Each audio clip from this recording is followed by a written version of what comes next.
Good morning बच्चों, मैं Sanjay sir. बेटा आज हम क्लास 11th की वीडियो लेकर आए हैं। क्लास 11th में फिजिक्स। ठीक है बच्चों, फिजिक्स में जैसे कि आप जानते हैं हमारी जो लास्ट वीडियो थी वो विमीय विश्लेषण की थी। उसमें विमाओं के बारे में हमने आपको बताया था कि किस प्रकार से हम विमाएँ ज्ञात करते हैं।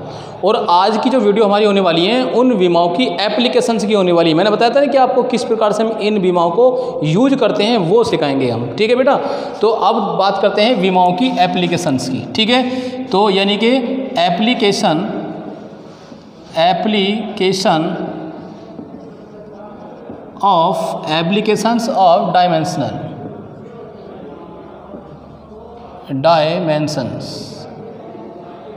ठीक है बेटा, एप्लीकेशंस ऑफ डायमेंशंस।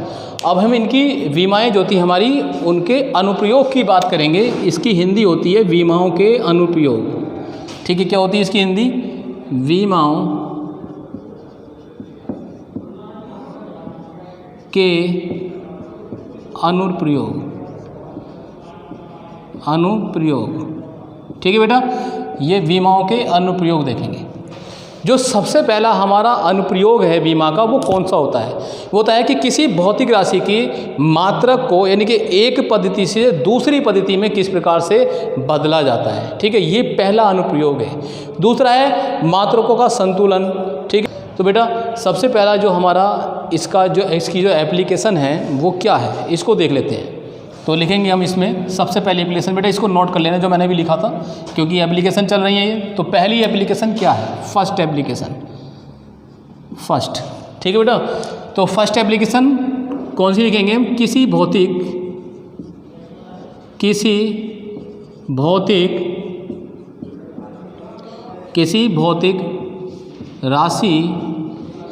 भौतिक राशि के मात्रक को एक पद्धति से दूसरी पद्धति में बदलना। एक पद्धति से दूसरी पद्धति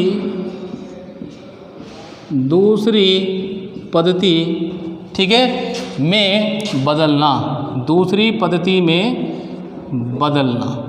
ठीक है बेटा, बहुत अच्छे से देख लेना, इसको समझ लेना कि किस प्रकार से बहुत ही इंपॉर्टेंट है। ठीक है, बहुत ज़्यादा आपके आईआईटी और नीट के एग्ज़ाम में भी बहुत ज़्यादा पूछा जाता है।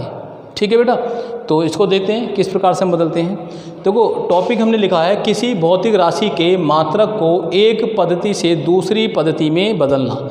जैसे मान लिया कोई भौतिक राशि दे रखी है, वो न्यूटन में दे रखी है, उसका जो मात्रक है वो किस में? न्यूटन में है। हमें उसको डाइन में चेंज करना है, तो किस प्रकार से हम डाइन में चेंज करेंगे? लेकिन उसके फॉर्मूले की जरूरत पड़ेगी हमें। तो सबसे पहले हम फॉर्मूला क्रिएट करते हैं, फॉर्मूला बनाते हैं कि किस प्रकार से फॉर्मूला बनेगा। हमने मान लिया कि माना क्या है कि हमें पता है, हमें ज्ञात है कि किसी भी भौतिक राशि के मात्रक का जो आंकिक मान होता है, ठीक है, किसी भौतिक राशि का जो आंकिक मान है और उसका जो मात्रक है, इन दोनों के गुणनफल जो है वो क्या होता है? नियत रहता है।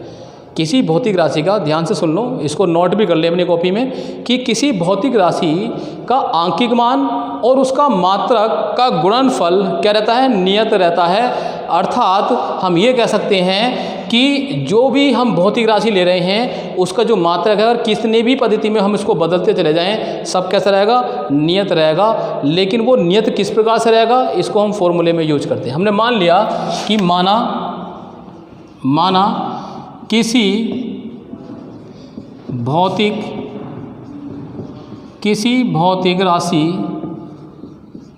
राशि क्यों, हमने क्या मान लिया? एक भौतिक राशि मान ली क्यों का आंकिक मान, ये मान लेते हैं, क्यों के आंकिक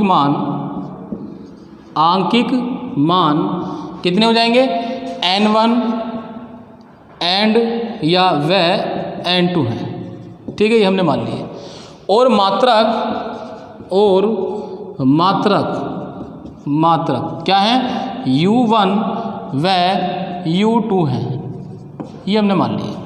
अभी हमने बात करी शुरू में कि किसी भौतिक राशि के आंकिक मान और मात्रा का जो गुणनफल है वो क्या रहता है, नियत रहता है। अर्थात क्या लिखेंगे तब Q बराबर, ये किसके हो जाएगा, n1 इनका गुणनफल की आंकिक मान क्या n1 और इसका गुणनफल क्या है u1 बराबर क्या रहता है, नियत रहता है। ऐसे ही दूसरा आंकिक मान n2 और दूसरा मात्रक क्या है u2, ठीक है नहीं, इनका गुणनफल क्या होगा, बराबर होगा। ऐसे ही डॉट डॉट बराबर क्या हो जाएगा, डॉट डॉट ऐसे ही बराबर होते चले जाएंगे। अगर n1 n2 n3 n4 n5 dot dot n तक हम मान लें इसको, इसी प्रकार से u1 u2 u3 u4 dot dot ऐसे ही हम बहुत लंबे यानी कि बहुत ज़्यादा हम मान लें तो सब के यानी कि 10 से एक n1 लेंगे, 10 से u1 लेंगे, उनका गुणनफल फिर बराबर n2 u2 का गुणनफल बराबर n3 u3 का गुणनफल बराबर n4 u4 का गुणनफल, इसी प्रकार से इनका सब का गुणनफल बराबर होता चला जाएगा। इसे ही कहेंगे हम नियत, कि इन दोनों का जो गुणनफल होता है आंकिक मान और मात्रकों का गुणनफल ये नियत रहता है, ठीक है नहीं, यही नियत कहलाएगा। इसी पोजीशन को हम कहेंगे नियत। तो इस प्रकार से बनेगा, ठीक। ये तो बात थी इसकी। अब हमने मान लिया कि जो हमने ये माना है कि ये u1 है, क्या है ये u1, इसके जो मात्रक हैं यानी कि इसके जो ये मात्रक है, सॉरी ये क्या है u1 एक मात्रक है। तो भौतिक राशि का जो मात्रक है जैसे लंबाई, द्रव्यमान और समय, बेटा 3 होती है, मैंने बताया था आपको कि द्रव्यमान का मात्रक हम मानते हैं उसको जब विमा के रूप में लिखते हैं तो m कैपिटल M से प्रदर्शित करते हैं। लंबाई जो मात्रक है, लंबाई का जो मात्रक होता है मीटर, उसको हम जब विमा के रूप में लिखते हैं तो उसको कैपिटल L से प्रदर्शित करते हैं। इसी प्रकार समय, समय जो हमारी भौतिक राशि है उसका जो मात्रक है सेकंड, उसको हम जब विमा के रूप में लिखते हैं तो उसको कैपिटल T से प्रदर्शित करते हैं। तो ये जो M, L और कैपिटल T है, इनकी कुछ घातें अगर मान लें हम, इनकी घातें मान लिया कि A, B और C हैं, ठीक है, इनकी घातें क्या A, B और C हैं, तो तब u1 का मान निकाल सकते हैं, u2 का मान हम निकाल सकते हैं। तो यही चीज़ हम मान लें, ठीक है। तो अब देखो हम मानेंगे कि माना, हमने मान लिया कि माना भौतिक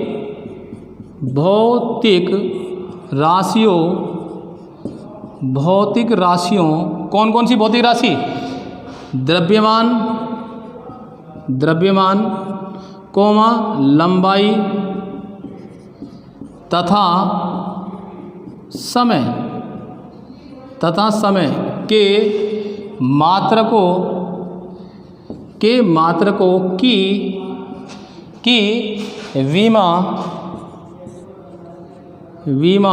विमाओं की घात कितनी है भाई, विमाओं की बात कर रहे हैं ना, कि मात्रकों की घात मान लेते हैं तो विमा के रूप में तो आ ही जाएगा वो, इसको रफ कर देते हैं। समय के मात्रकों की घात क्रम से A, B तथा C हैं, तब विमीय सूत्र कितना होगा बेटा, विमीय सूत्र हो जाएगा m। देखो इसकी विमा क्या होगी, इसका जो मात्रक होगा, द्रव्यमान का मात्रक किलोग्राम होता है और किलोग्राम को लिखते हैं कैपिटल M से, लंबाई का मतलब, इसका लंबाई का मतलब मीटर होता है, मीटर को लिखते हैं कैपिटल L से, ठीक है नहीं, कैपिटल L, और समय का मात्रक सेकंड को लिखते हैं विमा के रूप में कैपिटल T से। अब इनकी जो घात है वो कितनी है, A है, B है और C है, इस रूप में। तो ये विमीय सूत्र बन गया हमारा, ये हमने लिखा ना A, B, C क्या इनकी घात है, तो क्या हो गया कि घात क्रम से A, B, C है, तब विमीय सूत्र हो जाएगा m की पावर A, L की घात B और T की घात C। कोई प्रॉब्लम नहीं होगी ना यहाँ तक तो, ठीक है। अब देखो हमें अब पहली पद्धति के लिए देखना है। पहली पद्धति में क्या है हमारा, पहली पद्धति n1 u1 है, तो पहली पद्धति में ये आंकिक मान है और ये क्या है मात्रक, तो हम मात्रकों को लिख रहे हैं, मात्रकों की घात लिख रहे हैं, तो इसलिए u1 की बात करें तो बच्चों कितना हो गया, m की पावर A, L की पावर B और T की पावर C। तो इसी प्रकार से अगर हम प्रथम पद्धति में देखें तो क्या हो जाएगा,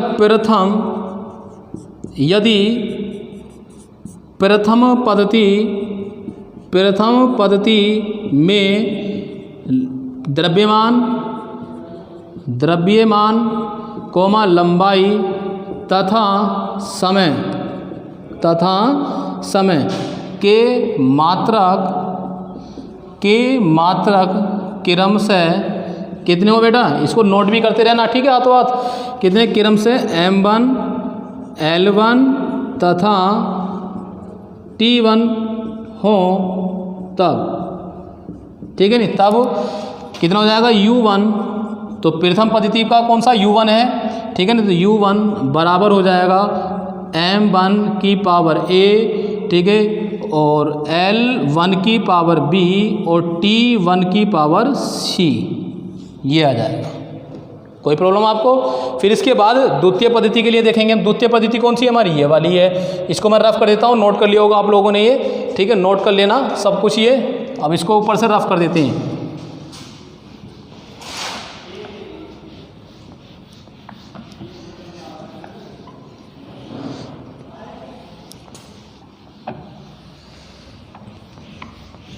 देखो बेटा, अब दूसरी पद्धति के लिए बात करेंगे।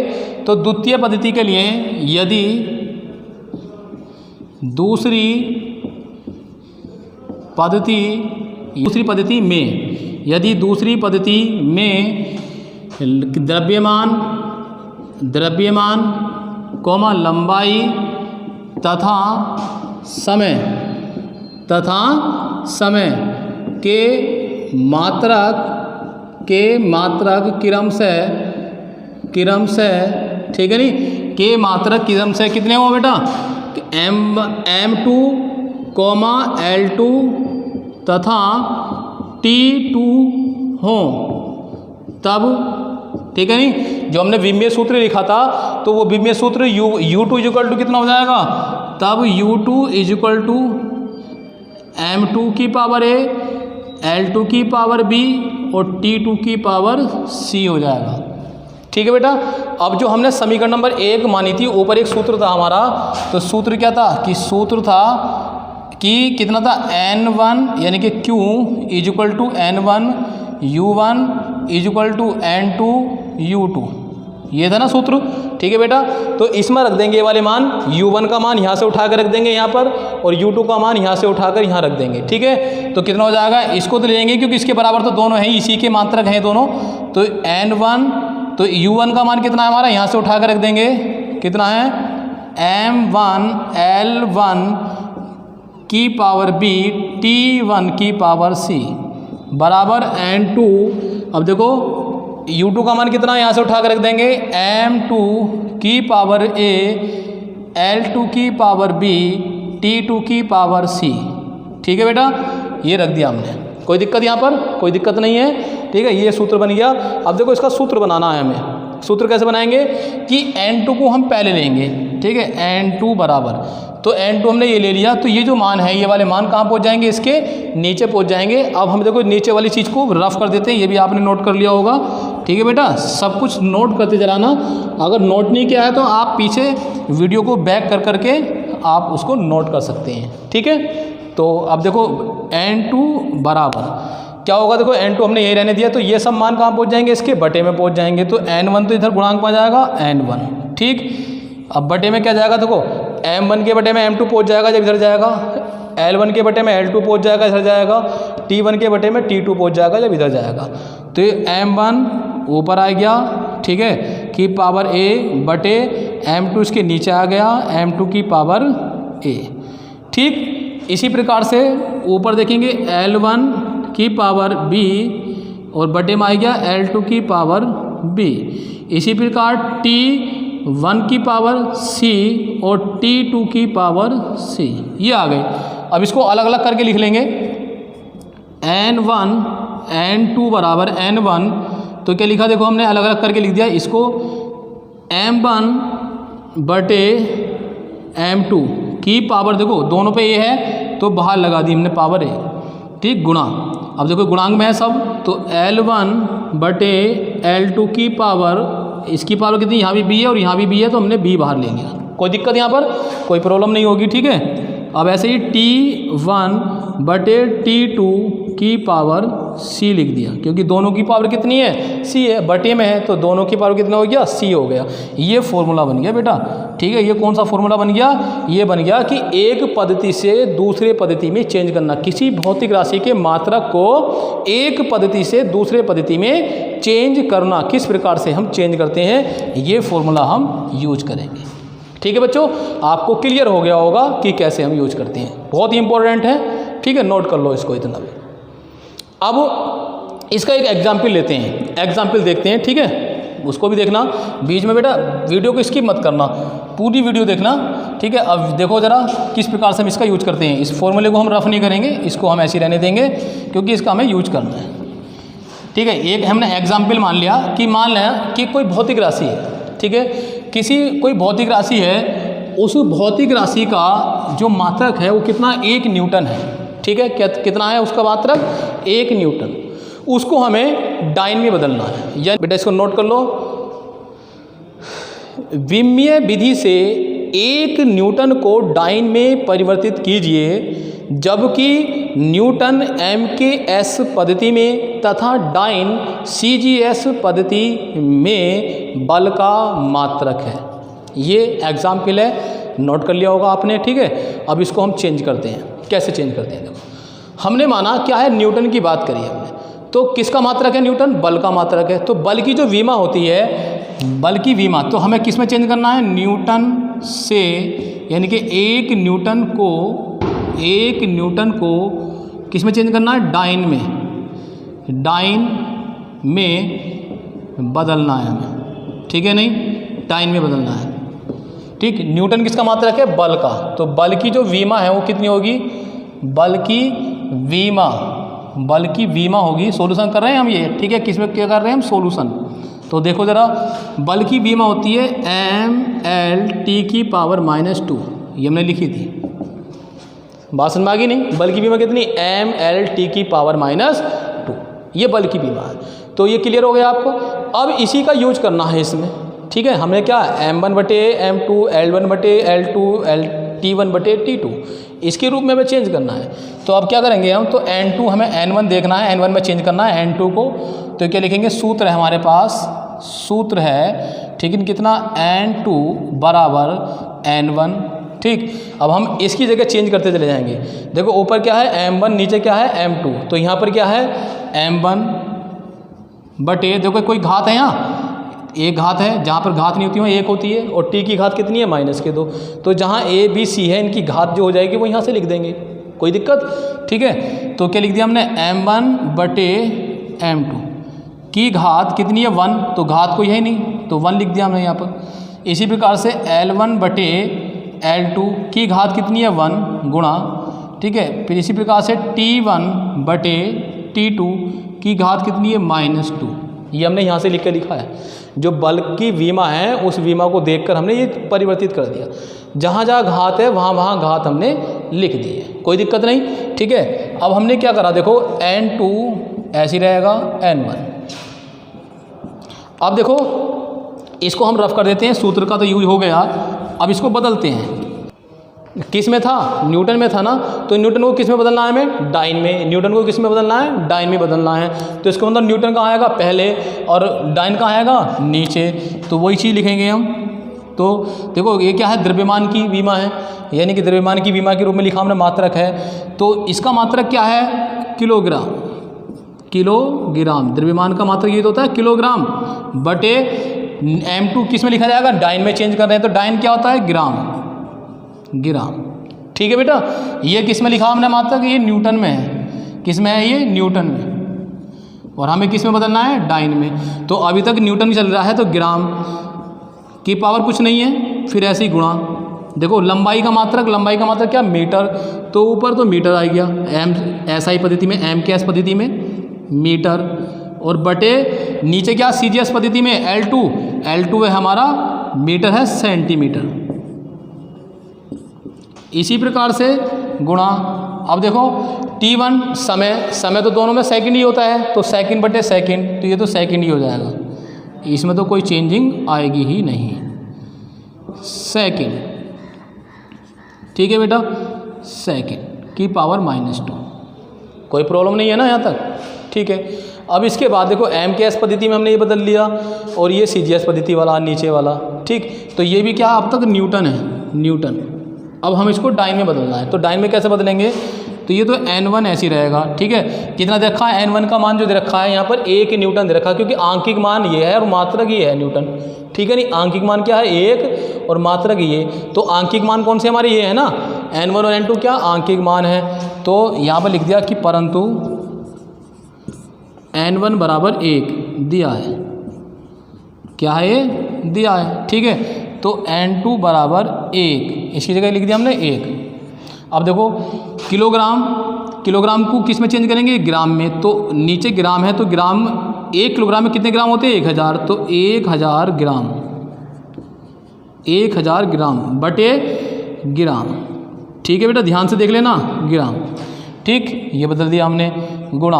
अब देखो इसको मीटर, 1 मीटर में कितने सेंटीमीटर होते हैं, 100 सेंटीमीटर में बदल दिया, और बटे सेंटीमीटर ऐसे रहने देंगे, ठीक है बेटा, ठीक। पावर तो कुछ है नहीं यहाँ पर, गुणा। देखो सेकंड तो सेकंड ही में रहेगा, सेकंड बटे सेकंड की पावर -2। ये किस में, देखो अब जो हमने मान बदला है, जो ऊपर के मान और नीचे के मान बराबर करें, बैलेंस करे हैं कि ऊपर किलोग्राम में था, नीचे ग्राम में था, ऊपर मीटर में था, नीचे सेंटीमीटर में था। तो ऊपर का मान भी हमने किस में कर दिया, छोटी पद्धति में कर दिया, ग्राम में, क्योंकि हमें छोटी पद्धति में CGS पद्धति में बदलना है, किसको, MKS पद्धति को, डाइन में। तो अब जो ये टर्म चेंज हो गई है, ये डाइन में हो गई है, किस में हो गई है, ये डाइन में, ठीक है बेटा। ये न्यूटन में थी यहाँ तक, और यहाँ से नीचे को हो गई डाइन में। तो N2 बराबर कितना हो जाएगा, 1 की मल्टीप्लाई तो 1 ही, ग्राम से ग्राम काट दो, सेंटीमीटर से सेंटीमीटर काट दिया, सेकंड से सेकंड काट दिया, ठीक है। जो बचा लिखते चले जाओ, कितना बचा, देखो नीचे तो कुछ नहीं बचा, ऊपर 1000, ठीक है, 1000 ही कम 1000, गुणा कितना बचा, 100 बटे में कुछ नहीं है, 100 एक ही है ना नीचे, तो एक तो मतलब को नहीं, गुणा। अब देखो यहाँ 1 सेंटीमीटर और सेकंड से सेकंड को काटा तो 1 आएगा, तो 1 की घात -2, 1 की घात -2। तो 1 की पावर तो चाहे माइनस में हो या प्लस में हो, चाहे कितनी भी बार लिख दो, 1 ही आएगा उसका मान। तो ये कितना हो जाएगा, ये तो 1 ही रहेगा। तो ये हो जाएगा, देखो 1 2 3 4 5, कितने जीरो हो गए, 10 की घात 5, ठीक है, गुणा 1 डाइन, ठीक है। अतः N2 का जो मान आ गया हमारा, वो कितना आ गया, N2 बराबर, देखो दिखाई दे रहा होगा आपको, N2 बराबर आएगा 10 की घात 5 डाइन, ठीक है। N1 कितना था, 1 न्यूटन, तो हमने 1 न्यूटन को चेंज कर दिया 10 की घात 5 डाइन। ये हमारा क्या हो जाएगा, आंसर हो जाएगा, ये आंसर आ गया, ठीक है। कितना आंसर आ गया हमारा, 10 की घात 5 डाइन आ गया। ये हमने एक एग्जाम्पल समझाया उस फॉर्मूले के द्वारा, ठीक है। क्लियर हो गया होगा, मुझे लगता है कि आपको कोई प्रॉब्लम नहीं आई। अब आप हमारी इस वीडियो को बार बार बैक जा जाकर उसको पूरा देखें, और जितना भी हमने आप यहाँ पर लिखा है, जो बोला है, उसको सबको नोट कर लें अपनी नोटबुक में, और फिर उसको समझ लेना, ठीक है। कोई दिक्कत नहीं आएगी, बिल्कुल क्लियर हो जाएगा आपका, कोई प्रॉब्लम नहीं आएगी, बहुत ईजी है ये, ठीक है। अब हम अपनी नेक्स्ट वीडियो में मिलते हैं, और हमारी इस वीडियो को लाइक ज़रूर कर दें प्लीज़, ठीक है, और कमेंट करें, जो भी आपकी कोई दिक्कत है, प्रॉब्लम है, उसको बताएं, और हमारे चैनल को सब्सक्राइब ज़रूर कर दें, ठीक है। अगर आपने सब्सक्राइब नहीं किया चैनल, तो सब्सक्राइब ज़रूर कर लें। धन्यवाद।